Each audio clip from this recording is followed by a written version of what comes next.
Саламатсыз ба? Есімім Маулен, Спанкулов заңгерлік компаниясының негізін қалаушысымын. Бүгінгі видеомыздың тақырыбы картаны блоктау мен картаны аресттеудің айырмашылығы. Егер де менің видеом сіздерге пайдалы болса, осы YouTube каналыма және Instagram парақшама тіркеліңіздер. Сіздің картаңызды блоктау дегеніміз, сіздің картаңызды уақытылы жауып тастау деген сөз. Яғни ешкім сіздің картаңызбен қолдана алмауы. Ал керек кезде сол картадағы блокты өзіңіз-ақ алып тастап, ары қарай қолдана бере аласыз. Осыны біз картаңыздың блокировкасы деп атаймыз.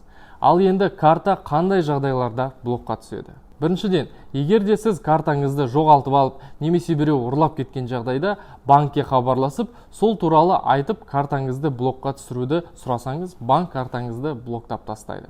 Алайда өзіңізге керек жағдайда банкке хабарласып, немесе банктың приложениясы арқылы блокты шеше аласыз. Екіншіден, егер сіз картаның пин-кодын бірнеше рет қате терсеңіз, картаңыз блокировкаға түсіп қалады.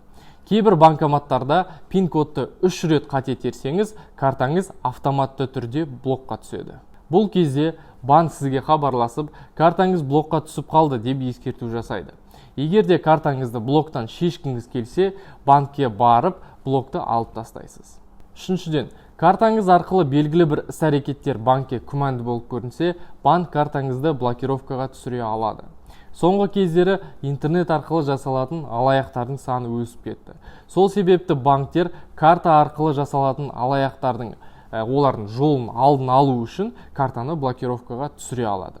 Блокты шешу үшін банкке хабарласып, немесе банктың отделениясына барып, блокты алып тастай аласыз. Қазіргі кезде айтып кеткен жағдайлардың барлығы картаңыздың қандай жағдайда блокқа түсіп қалуы мүмкін, және оны картадағы блокты шешу амалын сіздерге түсіндірдім. Енді картадағы аресттер қандай жағдайларда қойылады, блоктан айырмашылығы және аресттерді шешу жолын түсіндірейін.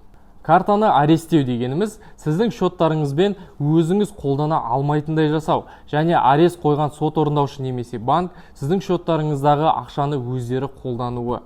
Ал картаны блокировкадан ең басты айырмашылығы сіз ол блокты өзіңіз шеше алмауыңыз. Бұндай аресттер не үшін пайда болады? Егер де сіз банктен немесе микрокредиттен кредит алып, сосын төлей алмай просрочкаға шықсаңыз, ондай кезде банк сіздің шоттарыңызда 2-3 аптадан кейін арестке қоя алады. Тағы осындай аресттердің қойылуы негізі ол алимент төлемеу, налог төлемеу және штрафтарды төлемеу үшін аресттер қойылады. Ал енді осындай аресттерді қалай шешуге болады? Арестті шешудің 3 жолы бар. Біріншіден, арест соттың шешімі арқылы қойылатын болса, соттың шешімін бұзу. Сот шешім шығарған сотқа, соның шешімін бұзу туралы сотқа арыз жазасыз. Кейін сот процестері болады. Сот процесте жеңетін болсаңыз, соттың шешімі бұзылады, ал соттың шешімі бұзылуы дегеніміз сіздің сот арқылы қойылған аресттеріңіздің шешілуі деген сөз. Аресттің екінші шешілу жолы нотариус арқылы арест қойылатын болса, нотариустың атқару парағын бұзу.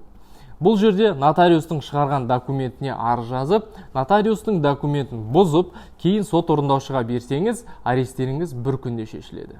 Арест шешудің үшінші бәріміз оны білетін әрі ең оңай жолы қарызыңызды толықтай төлеп тастау. Осымен видеомыз өзінің мәресіне жетті. Егер де видеомыз ұнаса, осы YouTube каналыма және Instagram парақшама тіркеліңіздер. Алдағы заң саласындағы пайдалы видеоларды жіберіп алмаңыздар. Назар аударғандарыңызға рахмет, сау болыңыздар.